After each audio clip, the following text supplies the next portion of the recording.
자, 오늘은 이제 공급 곡선이 이동하는 요인을 한번 생각을 해보도록 하죠. 먼저 장기 공급 곡선이 이동하는 요인을 한번 생각을 해보죠.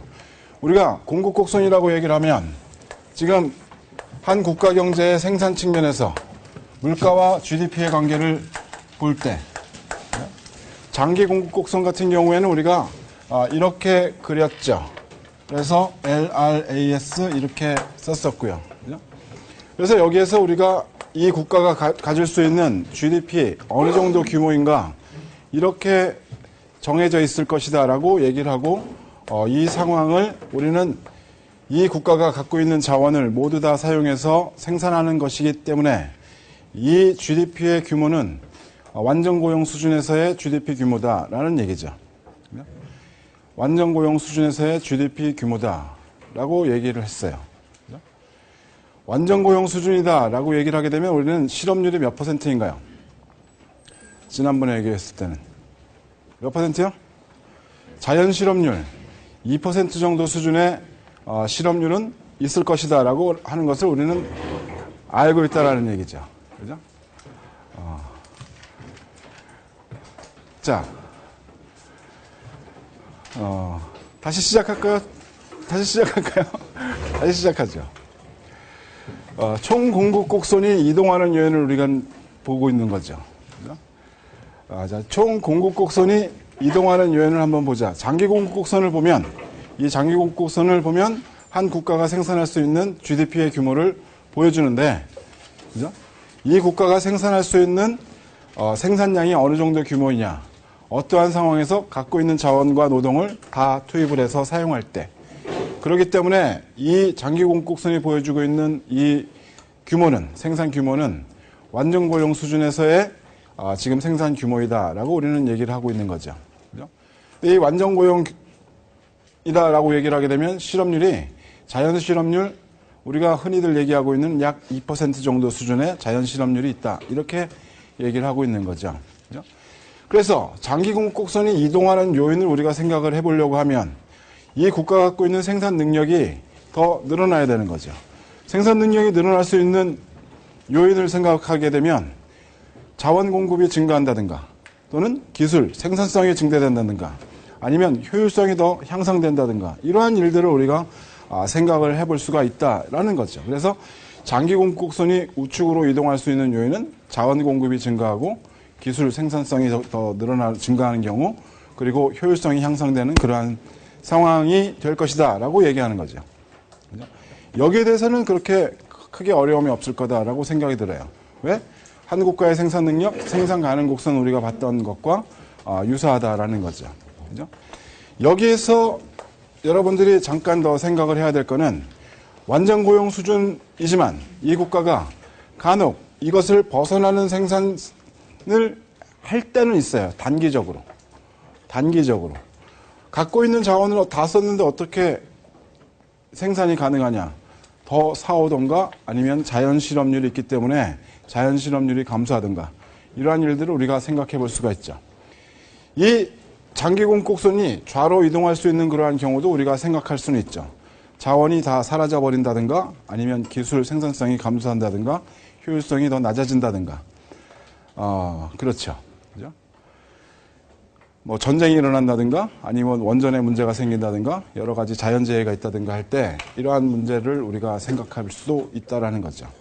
자, 이제는 단기 공급 곡선을 생각을 해보죠. 단기 공급 곡선을 생각을 해보게 되면 지금 이렇게 생겨져 있는 모양이죠. 그죠? 단기 공급 곡선이 우상향하는 모양에 대해서는 이유에 대해서는 우리가 지난번에 얘기를 했고 단기 공급 곡선이 이동하는 것에 대해서 생각을 해보자. 지금 현재 여기에서 만약에 균형이다라고 생각을 해보자 이거예요. 지금 현재 물가가 이렇게 주어져 있는 그러한 상황이죠. 지금 이렇게 주어져 있는 물가 수준에서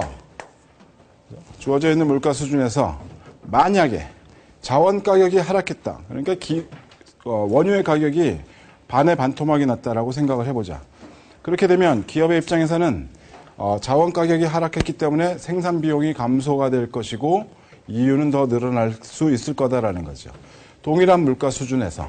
그렇다고 한다면 얘네들은 이것보다 더 많은 생산을 가질 수 있다 이거죠. 그래서 이렇게 이동할 수 있다라고 얘기를 하는 거죠. 두 번째 요인은 뭐라고 되어 있습니까? 예상 물가 하락. 미래 물가 하락 예상. 지금 여기에서 지금 이것을 보게 되면 물가를 예상하고 있는데 이것이 100이라고 가정을 하게 되면 그죠? 현재 물가가 100이라고 가정을 해보자는 거죠. 그 상황에서 얘네들이 이러한 생산에 대한 스케줄을 갖고 있었어. 이러한 생산의 스케줄을 갖고 있는데 그 중에서 한 점을 찾겠죠. 수요와 공급이 만나는 그러한 점, 총 수요, 총 공급이 만나는 한 점을 찾을 텐데 지금 만약에 물가가 하락할 것이라고 예상을 하고 있다. 앞으로. 그죠? 미래의 물가가 하락할 거라고 예상을 했어. 그러면 지금 물가가 떨어졌습니까? 안 떨어졌습니까? 안 떨어진 거죠. 지금은 그대로 있는 거죠. 물가가 하락할 것으로 예상했다는 것을 우리는 이렇게 표시를 하죠. 물가 수준이 100에서 90으로 하락했다. GDP 디플레이터 지금 100에서 90으로 만약에 하락했다라고 가정을 하면 어떠한 일이 있을 것이냐. 앞으로 물가가 떨어질 것이니까 지금 당신들의 임금을 좀 낮춰야겠습니다. 이런 협의가 가능할 것이다라는 거죠. 또는 자원 가격이 자원 가격을 재조정합시다. 이러한 얘기들을 할 수가 있을 거라는 거죠. 이렇게 떨어지는 걸 얘기를 하면요. 사람들이 잘 현실감을 잘 못 느껴요. 그죠? 올라가는 걸 생각을 해보게 되면 지금 이 물가가 상승할 것으로 예상을 하고 있다. 앞으로 3개월 후에 물가가 오를 거래. 그렇게 된다면 여러분들은 임금을 지금 현재 임금 그대로 받자고 있을 겁니까? 아니면 가서 협상을 해서 임금을 올려달라고 얘기할 겁니까? 올려달라고 얘기할 거라는 얘기죠. 그죠? 현재 물가는 올랐습니까? 안 올랐습니까? 안 올랐어요. 앞으로 오를 것 같으니까 지금 나 올려달라고 얘기하는 거죠. 오랫동안 계약이 맺어질 것이기 때문에. 그렇게 얘기한다면 이해가 가죠. 그죠? 그렇게 된다면 현재 물가는 그대로인데 미래에 올라갈 것으로 예상을 하고 있기 때문에 이 사람들이 재협상을 하고 임금을 올릴 수 있다는 얘기죠. 그렇게 되면 이윤이 감소하겠죠. 그래서 단기 총 공급이 좌로 이동할 수 있는 그러한 상황이 된다라는 것은 여러분들이 충분히 이해가 가죠. 거꾸로 생각해 보세요. 물가가 하락할 것으로 예상을 하고 있다라고 하게 되면 사람들은 그냥 가만히 있을 것이냐. 기업의 입장에서는 야, 내가 이제 앞으로는 물가를 더 낮춰야 되는 상황이야. 가격을 더 낮춰야 되는 상황이야. 임금 떨어뜨립시다. 라는 것이 논리적으로는 가능한 얘기다라는 얘기죠. 그죠? 반대 이렇게 되는 거니까. 자, 그래서 미래에 대한 물가의 예상이 어떻게 되느냐에 따라서 이 단기 공급 곡선이 변동할 수가 있다라는 얘기죠. 그죠? 세 번째 요인은 일시적인 생산 여건의 변화. 일시적인 생산 여건의 변화는 여러분들이 잘 알고 있는 그러한 얘기들이죠. 날씨가 갑자기 굉장히 좋아요. 그 작황이 굉장히 좋을 수 있는 그러한 날씨야. 비도 적절하게 잘 오고 햇빛도 좋고 그래서 기상 여건 변화 지금 그 풍년이다라고 하게 되면 이렇게 지금 옮겨갈 수 있는 것. 건설업 같은 경우에도 사실은 날씨에 상당한 영향을 받죠. 그죠? 날씨에 상당한 영향을 받아요. 나는 오래전에 얘기를 들었던 얘기인데 뭐라 그러냐면 겨울에는 못한다 그러고 그리고 하루에 쌓을 수 있는 이 양이 정해져 있다고 들었었어요. 그래서 그것이 지금 뭐 그 양성이 되고 뭐 어떻게 되고 하려고 그러면 상당한 시간이 필요하다 이렇게 얘기를 했었죠. 만약에 비 오거나 아니면 여러 가지 기상 여건이 나쁘게 되면 지금 생산이 이루어질 수가 없는 그러한 상황이죠.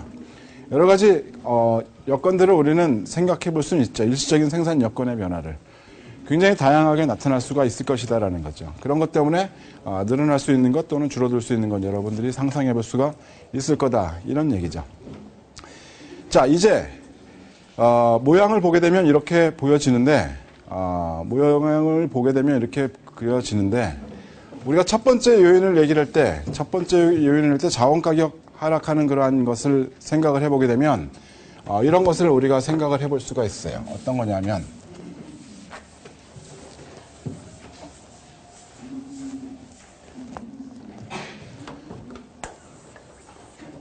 생산 능력은 여기까지야.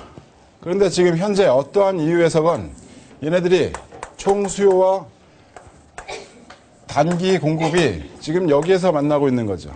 그러면 단기적으로 얘네들은, 이 국가는 국가의 생산량이 이 점에 와 있겠죠. 그죠?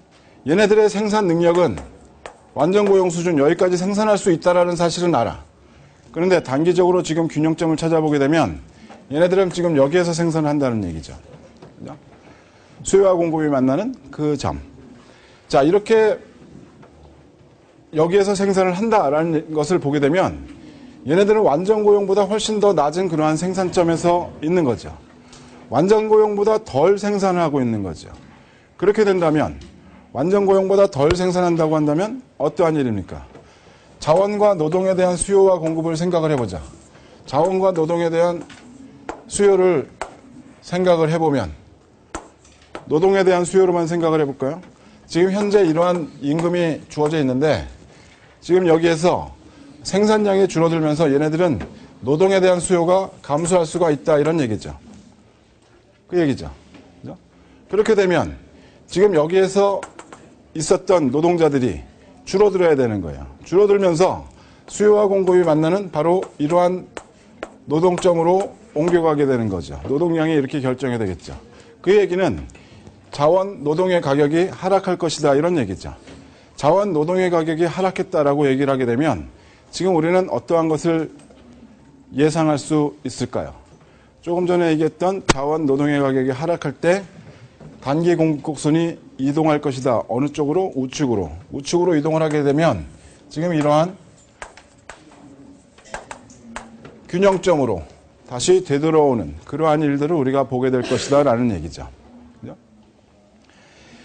자, 지금 여기에서 이렇게 생산점이 줄어들게 되면 여기에서는 노동에 대한 수요가 달라진다라는 것을 여러분들이 충분히 연계해서 생각할 수가 있어야지 된다라는 거죠. 그래서 여기에서 장기 공급 곡선이라고 얘기를 하게 되면 이 장기 공급 곡선이 지금 이 국가가 갖고 있는 생산 능력이구나, 완전 고용 수준에서의 생산이다라는 것도 여러분들이 알고 있어야지 되는 그러한 얘기죠. 그죠? 이제는 총 공급 곡선이 변화하는 거 우리가 생각을 해보게 되면 일시적인 변화나 영구적인 변화 우리가 생각할 수 있고, 앞에서 우리가 얘기했던 것들 그것을 우리가 단기적인 그러한 그 변화일까 아니면 영구적인 변화일까만 여러분들이 구분할 수 있으면 되겠죠. 그죠?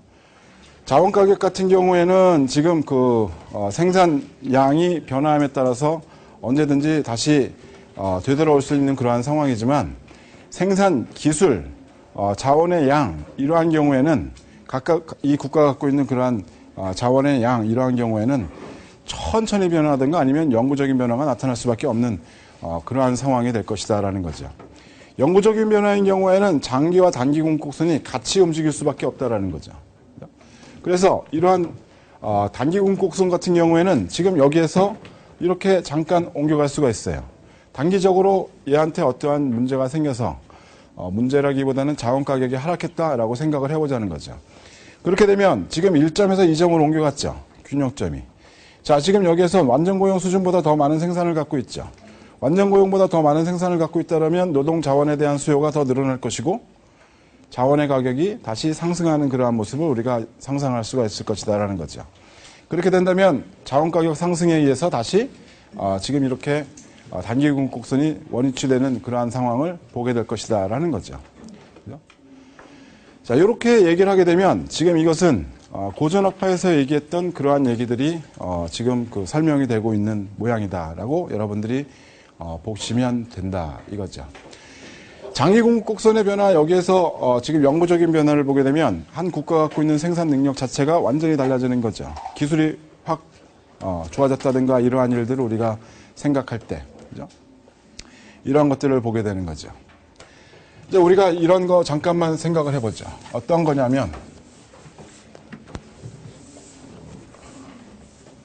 어떠한 것이냐 하면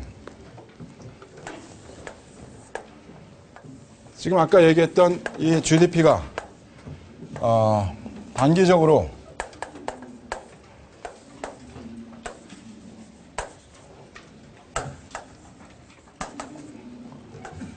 이러한 상황에 있는 거죠.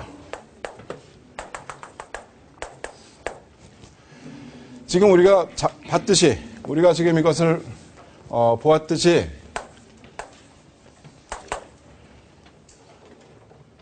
이 단기 공곡선이 잠깐 완전 고용 수준보다 더 생산을 할 수 있도록 옮겨가는 경우들을 볼 수가 있어요. 그렇죠. 잠깐 볼 수가 있다는 얘기죠. 아까 우리가 어떠한 요인을 얘기했었죠? 미래의 물가 하락 예상을 한다든가 아니면 자원 가격이 하락한다든가 여러 가지 그러한 일들로 우리가 생각을 해볼 수가 있는데, 지금 만약에 이렇게 지금 그 생산점이 올라갈 때 우리는 어떤 것을 생각을 했었냐면, 노동과 자원에 대한 이러한 수요와 공급을 보게 되면 지금 여기가 완전 고용 수준이라고 생각을 해보자는 거죠. 그런데 지금 저 상황을 보면 이것보다 더 높은 수요를 가질 거라고 추측할 수가 있죠. 그래서 자원 가격이 올라가게 되면 다시 단기 공곡선이 이동을 하는데, 우리가 70년대, 80년대를 지나왔던 걸 가만 생각을 해보자는 거예요. 70년대, 80년대를 지나왔던 걸 생각을 해보자. 그 당시에 항상 어떠한 일들이 있었냐. 정부에서 어떠한 투자를 해서 생산량을 더 늘려. 생산량을 늘리면 물가가 올라갈 것이라는 걸 사람들은 알고 있죠. 물가가 올라갈 것이라는 걸 알고 있는데 임금은 천천히 가. 대신에 그 기간 동안에 기업들이 만약에 기술, 생산성을 더 향상시켜 그렇게 된다고 하면, 그렇게 될 수 있다라고 하면 지금 장기 공곡선이 우측으로 이동할 수 있는 그러한 여건을 만들어주는 경우죠. 항상 끝까지 여기에서 있을 거라고 우리는 생각하지는 않는 거죠. 이것이 변동을 하는데, 우리가 과거에 지나왔던 걸 가만 생각해 보게 되면 우리는 계속 물가가 오르는 상황에서 임금은 억제가 되어져 있고, 그것을 그러한 혜택을 지금 장기 생산 측면에서 이렇게 봐왔구나라는 것을 우리는 이렇게 여기에서 설명을 할 수가 있는 거죠. 한 10년의 얘기를. 10년, 20년의 얘기를. 그죠? 그래서 장기 공곡선이 우리가 이렇게 옮겨가고, 또 다시 한번 지금 어떠한 이유로 지금 총수요를 확대해. 정부에서 어떠한 사업을 하건 어떻게 하건 간에 확대해. 또 올라가는 그러한 물가를 계속 임금을 억제하고 사람들에게 지금 생산 능력을 더 늘릴 수 있도록 만들어주고, 생산 능력을 점점 늘려. 우리가 70년대에 생산했던 생산량하고 지금 현재 생산했던 생산량을 보게 되면 누군가의 희생으로 있을 것이다라는 것은 확실하죠. 근데 그 희생이 과연 헛되었다라고 얘기할 수는 있느냐? 그렇지는 않다는 이거죠, 사실은. 그죠? 그렇지는 않아요. 얘네들이 만약에 이렇게 생산 능력을 높이지 못했다고 한다면 우리는 지금 이렇게 살지는 못하죠. 그것도 맞는 얘기죠. 누군가의 희생이 있었다? 그것도 맞는 얘기죠. 그래서 우리는 계속해서 이렇게 장기 공곡선이 이동하는 그러한 상황을 보고 싶다라는 얘기죠. 그렇죠. 그런데 과연 어떻게 해서 옮겨가는 것이 좋겠는가? 이런 생각들도 우리는 해보게 되는 거죠. 앞으로는 이제는 이러한 것은 보고 싶지 않다. 어떤 것? 임금을 억제당하면서 지금 기업에게 생산 능력을 더 늘릴 수 있는 그러한 상황을 보고 싶지는 않고, 기업들이 해외에 나가서 더 많은 판매를 이루고 그리고 그것을 가지고 생산성을 높여가는 것을 보고 싶다. 이러한 얘기들을 많이 하는 거죠.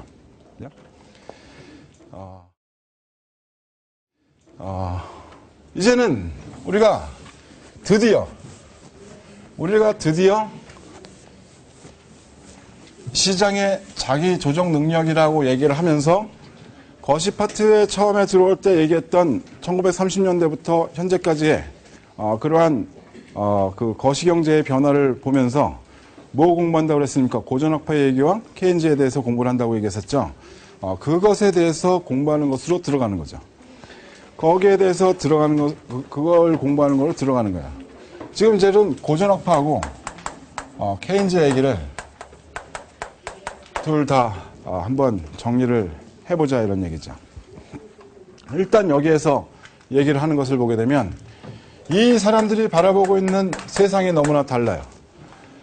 이 사람들이 바라보고 있는 세상이 너무 다르죠. 고전학파에 있는 사람들은 이 시장 경제가, 시장이 안정적이다라고 얘기를 하죠. 반면에 케인즈는 굉장히 불안정하다라고 얘기를 하는 거죠. 다시 얘기를 하게 되면 이 사람들은, 고전학파에 있는 사람들은 시장에서의 항상 균형이 발생한다라고, 균형점에서 모든 것이 이루어진다라고 얘기를 하고 있는 것이고, 케인즈에 있는 사람들은 무슨 소리냐? 균형? 우리는 균형을 겪는 것이 그렇게 많지는 않다.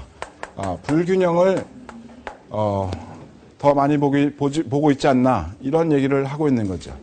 안정적이다, 불안정하다, 균형이다, 불균형이다. 지금 이런 요 얘기까지만 갖고 한번 보자 이거죠. 보자. 이 사람들이 안정적이다라고 얘기하고 있는 그러한 근거를 생각을 해보게 되면, 왜 안정적이라고 얘기를 하느냐? 왜 시장이 안정되었다라고 얘기를 하느냐? 첫 번째는 지금 이 사람들이 자원과 노동에 대한, 자원, 노동의 가격이 상당히 신축적이다라고 얘기를 해요. 마음대로 잘 변한다. 이 사람들은 그렇게 보는 거죠. 고전학파에 있는 사람들은. 반면에 케인지안들은 그렇게 안 봐요. 경직적이다라고 얘기를 하죠. 경직적이다, 신축적이다, 이렇게 둘로 나눠지죠. 자, 이것이 어떠한 큰 차이를 보여주는지를 보게 되면, 우리가 아까 잠깐 그렸듯이 이러한, 우리가 만약에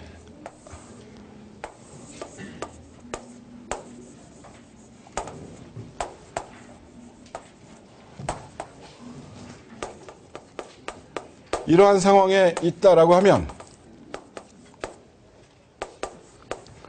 완전 고용 수준보다 못한, 여기에 못 미치는 그러한 생산점에서 생산을 하고 있다라고 하게 되면, 그렇다라고 하게 되면 고전학파에 있는 사람들은 어떠한 일을 얘기를 하고 있는 거냐 하면, 노동과 자원에 대한 수요가 지금 신축적으로 가격을 변동을 시키면서, 그러면서 자원의 가격이 떨어지고 이 단기 공급곡선이 우측으로 이동할 수 있다라고 얘기를 하는 거죠. 그렇게 되면 다시 완전 고용 상황으로 돌아오죠. 그죠? 그런데 케인즈는 지금 이렇게 설명을 하지 않아요. 이 가격이 경직적이다라고 얘기를 하는 거죠. 경직적이다. 특히 하방으로는 더 경직적이다. 너희들 임금 떨어지는 거 본 적 있어? 없습니다. 그러면 이 수요 공급 가지고 임금이 떨어진다라고 얘기하는 게 논리적으로 맞는 얘기일지는 모르겠지만, 현실적으로는 완전 틀린 얘기 아니야. 현실적으로는 우리가 임금이 떨어지는 걸 본 적이 있느냐 이거야. 그러니까 지금 현재 이러한 임금에서 실업자가 발생하는 거죠. 수요가 만약에 줄어들게 되면 노동에 대한 수요는 여기, 공급은 여기. 그래서 이만큼의 실업자가 분명 있을 것이다라는 것을 알고 있죠. 그런데 이렇게 실업이 있을 때, 야, 밖에 실업자가 많으니까 우리가 임금 좀 낮춰가지고 저 사람들 전부 다 같이 일할 수 있게 만드는 그러한 세상을 만들어 봅시다. 이렇게 하는 거 본 적 있냐 이거지. 없습니다. 그렇다고 한다면 이 얘기 우리가 더 받아들여야 됩니까? 안 받아들여야 됩니다. 라고 생각하는 사람이 케인즈죠. 그래서 지금 이 사람이 얘기할 때는, 이렇게 만약에 수요가 이렇게 낮은 상황에서 지금 여기에서 균형이 이루어졌다라고 하게 되면 자원 가격의 하락으로 이 단기 공급 곡선이 이동할 수 있는 그러한 여건은 만들어주지 못하는 거죠. 그러면 만약에 이 사람들 얘기한 대로 시장이 안정적이어서 이렇게 균형점으로만 찾아간다라고 얘기하는 것이 아니라, 지금 이 케인지안은 이 불균형 상태에 실업이 존재하는 그러한 상황에 계속 남아져 있는 것이고, 지금 여기에서는 완전 고용 수준보다 더 낮은 그러한 생산점에서 생산을 하는 것이고, 여기에서 벗어나지 못하는 것이다 라고 얘기를 하는 거죠. 경기가 침체된 상황이 오래가게 되면 불황, 그것이 더 심하게 되게 되면 공황, 이렇게 얘기를 하죠. 그죠? 그래서 완전 고용 수준에서 더 떨어지는 그러한 생산점에서 계속 남아있을 것이다 라고 얘기를 하고 있는 사람이 케인즈다라는 거죠. 이게 그래서 자원 노동 가격에 대한 얘기가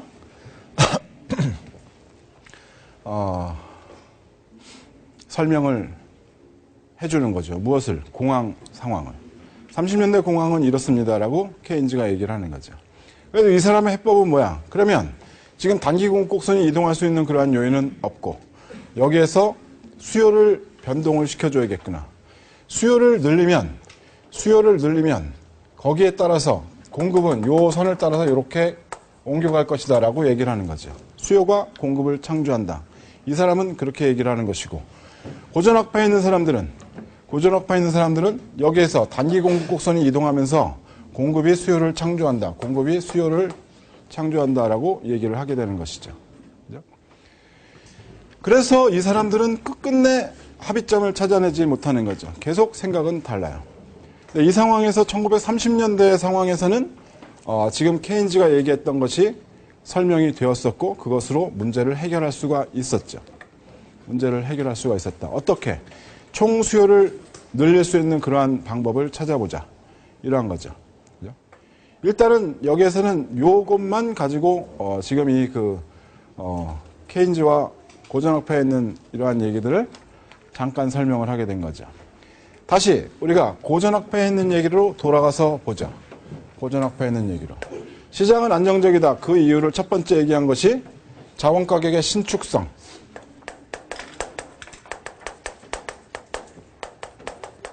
가격이 자유자재로 움직일 수 있는 균형으로 돌아가는 그러한 상황. 이렇게 얘기를 했었고 두 번째는 지금 이렇게 얘기를 하는 거죠. 이 케인즈 얘기.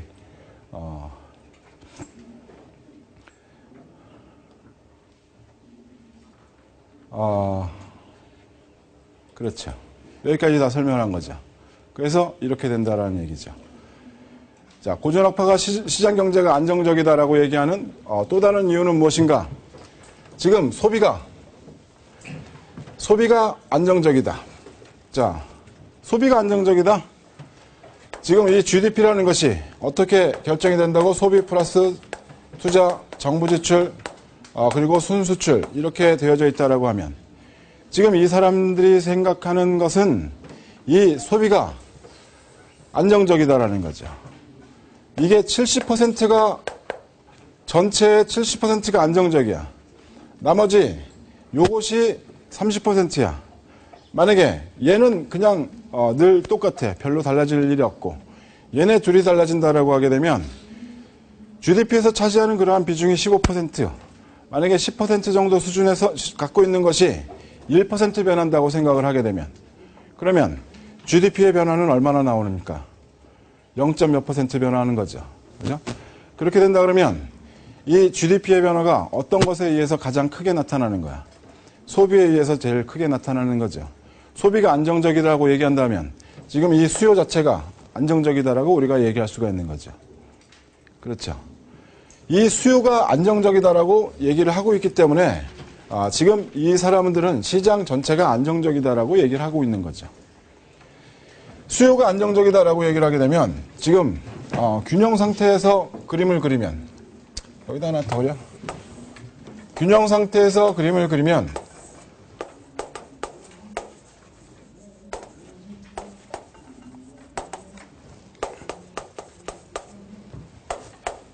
지금 여기에서 얘가 안정적이야. 얘가 소비, 투자, 정부 지출, 순수출 이것이 안정적이라고 얘기를 하는 거죠. 그러면 여기에서 그렇게 많이 벗어날 일이 없어. 설사 벗어난다고 하더라도 금방 다시 되돌아와. 약간 벗어난다 하더라도 금방 다시 되돌아와. 그렇다고 한다면 고전학파에 있는 사람들은 어떠한 얘기를 하겠습니까? 시장에 개입을 하는 것이 좋다, 안 좋다? 안 좋다. 그냥 놔둬도 다 돌아올 텐데 너희들이 왜 자꾸 건드세요? 그냥 놔두세요. 이렇게 얘기를 하고 있는 것이죠. 그죠? 그래서 소비에 대한 얘기가 굉장히 중요한 그러한 파트로 자리를 잡죠. 그러면 투자도 이 사람들이 생각할 때에는 안정적이라고 얘기를 해요. 투자도. 여기에서는 해외 부분에서는 이 사람들은 지금 건드릴 바가 별로 없어요. 그죠? 해외 부분에서는. 이건 자기네들 마음대로 결정되는 거야? 외국의 여건에 따라서 나타나는 거야. 외국의 여건에서. 그러면 이것은 이 사람들이 조절해야 할 것에 대해서 생각을 해야 돼? 안 해도 돼요.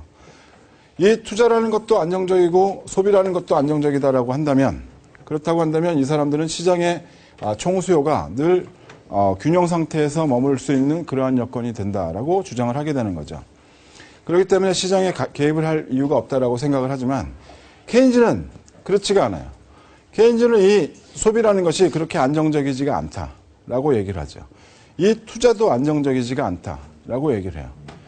소비와 투자에 대해서는 우리가 소비 투자 이론을 들어가서 거기에서 이 사람들이 왜 이것이 안정적이다, 안정적이지 않다라고 얘기하는지를 설명하게 되는 부분이 바로 그 부분이죠. 요거는 우리가 조금 있다가 다음 주 정도에 설명을 해도 괜찮은 그런 거다 이거죠. 두 번째는 이 사람들이 어떠한 얘기를 하냐면 가격 경직적이라고, 그래 가격 경직적이라고 한번 쳐보자. 가격이 경직적이라고 쳐보자 이거야. 그래서 자원과 노동에 대한 가격이 안 변한다고 쳐보자. 그래도 지금 다시 이 균형점으로 돌아갈 수밖에 없는 요인이 있다. 무엇 때문에? 바로 수요가 감소하고, 수요가 감소한다는 얘기는, 사람들의 수요가 감소한다는 얘기는 이 소비가 감소한다는 얘기고, 소비가 감소한다면 저축은, 불황인 경우에는 사람들은 저축을 더 많이 할 것이다라고 설명하고 있는 사람들이 고전학파에 있는 사람들이다 이 얘기죠. 그러면 저축이 늘어나게 되면 우리는 어떤 걸 생각할 수가 있습니까? 지금 이것을 만약에 지금 자금 대부 시장으로 바꿔버리게 되면 이자율이죠. 자금에 대한 공급이 늘어나는 거죠. 그죠? 자금에 대한 공급이 늘어나는 것이고, 자금에 대한 이자율이 하락하는 그러한 현상을 우리가 보게 될 것이다라는 거죠. 이자율이 하락하게 되면 우리는 어떠한 것을 생각할 수가 있느냐? 소비와 투자가 증가하는 것을 생각할 수가 있습니다. 라고 얘기를 하는 거죠. 그러면 지금 고전학파에 있는 사람들은 가격이 경직적이어서 지금 다시 균형점으로 돌아가지 못한다? 돌아간다. 무엇 때문에? 이 이자율이 하락하고 다시 소비와 투자가 증가한다면 총수요가 이동해서 오른쪽으로 옮겨가게 되는 것이다. 어디까지? 균형점까지 가게 될 거야. 이렇게 얘기를 하는 거죠. 그죠? 이렇게 설명을 하죠. 그래서 고전학파에 있는 사람들은 시장이 안정적이다라고 얘기를 하죠. 이 얘기는 우리가 아까 했었던 얘기고. 그런데 케인즈가 주장하는 바는 이런 얘기죠. 그래, 오케이. 너희들이 생각하는 대로 만약에 시장이 안정적이고 가격이 신축적이고 지금 이렇게 이자율이 변동하면서 다시 완전 고용 수준으로 돌아갈 수 있다라고 쳐보자. 그런데 이게 과연 얼마나 걸리느냐가 문제다라는 거죠. 한 100년 걸리게 되면 우리는 다 실업자 상태에서 굶어 죽고 그 다음 세대에서는 괜찮아. 그러면 된 거냐? 아니다라는 거죠. 시간이 문제다. 시간이. 얼마나 오랫동안 사람들이 고통을 받고 있느냐. 그것이 문제 아니냐. 그렇다고 한다면 어떻게 하는 것이 정답이냐. 이 사람들이 생각할 때는 지금 당장 이 순간에 사람들이 고통받는 것을 덜어줘야 된다라는 얘기죠. 그러려고 그러면 이것이 되돌아가건 아니면 공급곡선이 이동하건 시간이 너무나 오래 걸린다라고 하게 되면 지금 당장 변동시킬 수 있는 그러한 방법을 생각을 해보자. 총수요를 이동시키자. 이런 얘기를 하고 있는 사람들이 케인지안이죠. 이렇게 얘기를 하면서 지금 사람들이 자신들의 주장을 굽히지 않죠. 그래서 이 고전학파와 케인즈의 생각들을 보게 되면 어떤 것이 맞다, 어떤 것이 틀리다 이렇게 얘기하는 것 자체는 상당히 유치한 얘기죠. 지금 이 사람들이 바라보는 그러한 그 세상은 상당히 좀 장기적인 그러한 입장에서 바라보고 있는 그러한 세상일 수가 있어요. 지금 당장 아주 급하게 하루 이틀 뭐 이런 것으로 보는 것이 아니라 상당히 장기적으로 어떠한 것이 변할 때까지 자원과 노동의 가격이 변동하는 그러한 순간까지. 그래서 우리가 단기와 장기의 공급곡선을 가격의 변동으로 우리가 생각을 하듯이 굉장히 장기적인 입장에서 세상을 바라보는 것이고 이 사람들은 굉장히 단기적인 입장에서 세상을 바라보는 것이죠. 단기적인 입장에서. 그런데 공황 상태에는 1930년대에서 그 문제는 그 기간, 그러한 고통이 상당히 오랫동안 지속이 되어졌거든. 그렇게 된다고 한다면 누구의 얘기를 받아들일 수밖에 없었는가? 케인즈 얘기를 받아들일 수밖에 없었죠. 그래서 그 문제를 해결했어요. 그러면 앞으로도 모든 문제를 다 케인지안의 입장에서 바라보고 그 문제를 해결하려고 하게 되면 되겠네? 틀렸어요. 아니죠. 그거 아니에요. 그건 아니에요. 그거는 그렇게 할 수가 없어요. 왜 그러냐면 세상은 계속 바뀌어요. 세상은 계속 변한다고. 그대로 그 세상이 그대로 있진 않는단 말이죠. 그 당시에 있었던 생산품이나 아니면 교육이나 이러한 것들 생각해보고 지금 현재 사람들의 습관이나 아니면 생산 품목이나 교육이나 이런 것들을 생각해봐라. 그게 지금 같은 생각, 같은 모양이냐? 틀리다는 거죠. 그렇게 되면 경제 활동 자체가 달라져요. 그죠? 경제 활동 자체가. 그러면 그때 지금 만약에 문제가 나타나게 되면 그 문제를 지금 당장 찾아내야 되는 거죠. 지금 당장. 그래서 지금 당장 찾아서 그 문제에 대한 해법을 제시해서 해결을 해야지 돼요. 만약에 그걸 잘 못한다 그러면 경제 운영을 제대로 못한다는 얘기죠. 그래서 시간이 굉장히 중요하다는 거죠. 그래서 여러분들도 시험을 볼 때 제한된 시간 내에서 빨리 답을 찾아내야 되는 게 훈련이 돼야 된다는 얘기죠. 여러분들이 만약에 높은 사람이 돼서 경제 정책을 만들어내야 되는데 하루 종일 생각하고 있어서 며칠 동안 한 1년 생각하고 있는 너가 생각하고 있는 동안에 세상은 또 달라진다고. 아무런 의미가 없죠. 아무런 의미가 없어요. 옛날엔 이랬었네. 이렇게 하고 끝나는 거죠. 옛날에는 그래야 문제가 있었었네. 그렇게 해서 끝나는 거죠. 그래서 이 시간 굉장히 중요한 것으로 이 사람들은 생각을 하고 있다는 거죠. 여기까지 혹시 질문 있는 사람? 네.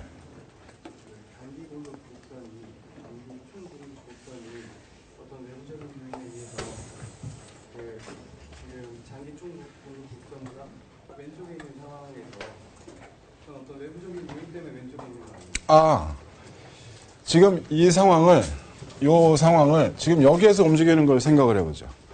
여기에서 단기 공급 곡선이 움직일 수도 있고요. 또 다른 측면에서 생각을 해보게 되면 수요가 떨어져서 갈 수도 있어요. 어쨌든 단기 공급 곡선이 왼쪽에 있을 때 임금 시장에서, 그러니까 노동 시장에서 노동의 수요가 감소했기 때문에 임금이 떨어지고 그래서 다시 단기 공급 곡선이 올라간다는 그런 거 아닌가요? 그렇게 설명하려고 그러면 설명을 할 수 있죠. 만약에 이렇게 떨어지는 거를 지금 이것이 단기 공급 곡선이 좌측으로 이동하는 그러한 요인을 생각한다면 자원 가격이 상승하는 거죠. 자원 가격이 상승하면 지금 이 사람들은 이윤이 감소하기 때문에 생산량이 줄어들고 생산량이 줄어들다 보면 실업자가 생기는 거죠. 실업자가 생기게 되면 노동과 자원에 대한 수요는 감소하고 다시 자원의 가격이 떨어지고 그렇게 되면 다시 원상복귀가 된다. 이런 얘기죠. 그 얘기는 고전학파에 있는 사람들이 얘기하고 있는 거죠. 노동의 수요가 떨어지면 자원 가격도 떨어집니다.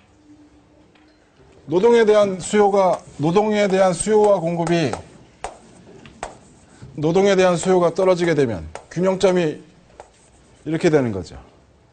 자원의 가격이 떨어지는 거죠. 그럼 그때 그 자원은 임금인 거죠? 여기에서는 지금 노동 자원 중에 노동만 갖고 얘기를 하는 거고 만약에 이것을 자원의 가격으로 생각을 한다라고 하게 되면 자원으로 그대로 사용을 할 수도 있어요. 그대로. 자원이건 노동이건 둘 중에 하나로만 표기를 해보자. 이런 거죠. 잘했어요. 또 질문 있는 사람? 없어요? 오늘 얘기한 거 굉장히 중요한 얘기죠. 굉장히 중요한 부분이에요. 여러분들이 이것을 만약에 지금 딱 다 알고 있다라고 하게 되면 진짜 훌륭하죠. 근데 내 생각에는 한번 이렇게 들어서 이렇게 설명할 수가 있구나라는 것까지만 알고 다시 정리하지 않으면 싹 까먹어요. 그래서 한번 정리를 하는 게 좋을 거예요. 어떻게? 고전학파하고 케인즈 학파를 그려놓고 그리고 총 수요가 감소하고 감소한 상태에서 여기에서 이동하는 것에 대한 그림을 그려놓고 둘을 비교하듯이 설명을 하게 되는 거죠. 굉장히 중요한 부분이죠. 그렇죠? 이것이 만약에 받아들여지지 않으면 그 다음에 얘기들은 전부 다 외우는 쪽으로 가게 돼요. 그러면 거시경제학과의 인연이 점점 멀어지는 거죠. 그죠? 예. 네. 교수님이 고전학파 얘기하실 때 공급이 수요를 창조한다고 하시고 케인즈가 수요가 공급을 창조한다고 하시잖아요. 근데 여기서의 그 수요가 어떠한 수요예요?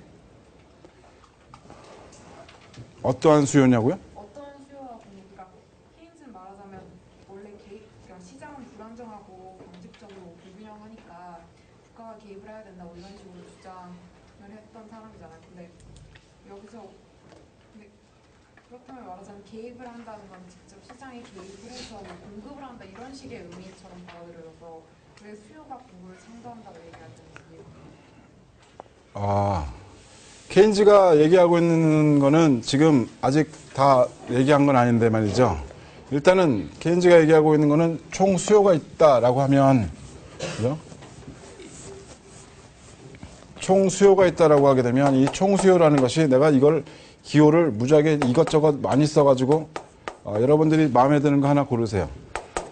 소비, 투자, 정부 지출, 순수출 이렇게 되어져 있는 게 수요죠. 그죠? 그런데 지금 여기에서 이 사람이 얘기하는 것이 이것이 모자라다라고 얘기한다면 이것이 수요가 모자라다라고 얘기한다면 지금 이 상황을 얘기하고 있는 거죠. 케인즈가 설명할 때는. 지금 완전고용 수준에 못 미치는 그러한 생산점에 있는 수요야. 완전고용에 못 미치는 생산점에 있는 그러한 수요야. 여기서 이 사람이 생각할 때는 공급이 늘어날 수 있는 여건은 없어. 왜? 가격의 신축성은 없기 때문에, 경직적이기 때문에, 특히 하방 경직적이기 때문에 지금 공급이 늘어난다는 것은 우리가 생각할 수가 없는 상황이고, 그렇다고 한다면 수요를 늘려가야 된다. 수요를 늘리면 사람들이 지출을 하게 되면 이 지출에 따라서 공급량은 지금 이 선을 따라서 단기 공급선을 따라서 이동해서 이렇게 옮겨간다는 얘기죠. 수요가 늘어나면서 공급이 점점 늘어나는 모양을 설명하고 있는 거죠. 케인즈는 수요가 공급을 창출한다 이렇게 얘기를 갖다 하는 거죠. 그것을 얘기하는 것은 상당히 도발적인 얘기였었어요. 그 당시에는. 그 당시에는 고전학파의 얘기로는 공급이 수요를 창출한다는 얘기였죠. 공급을 해서 생산이 돼야 그래야지 그것이 수요가 나타날 것이다라고 얘기를 하게 되는 거죠. 그렇게 된다면은 이 공급 곡선이 가격 신축성에 의해서 서서히 증가할 때 이 수요선을 따라서 이렇게 옮겨가는 그러한 모습들을 우리가 생각할 수가 있죠. 그렇죠. 이 사람들이 과거에 얘기했던 그러한 그 얘기를 완전히 뒤집어 가지고선 얘기를 하고 있는 그러한 거죠. 케인즈가 얘기할 때는. 세상을 완전히 새롭게 보고 있는 거예요. 그러니까 그 당시에는 고전학파의 생각들이 과거의 생각이었고 자신의 생각이 새로운 생각이죠. 새로운 생각이죠. 그 사람이 뭐라 그랬더라? 새로운 것을 배우는 것보다 과거의 것을 잊는 것이 더 어렵다라고 얘기했나? 아마 그럴 거예요. 마음에 드는 문구죠. 그죠? 마음에 드는 문구죠. 새로운 것을 배우는 것보다 과거의 것을 잊는 게 더 어렵다고. 그죠? 과거에만 계속 지금 잊지 말자. 새로운 생각들을 우리가 받아들이기 위해서는 과거의 것을 버리자라고 얘기를 하고 있는 거죠.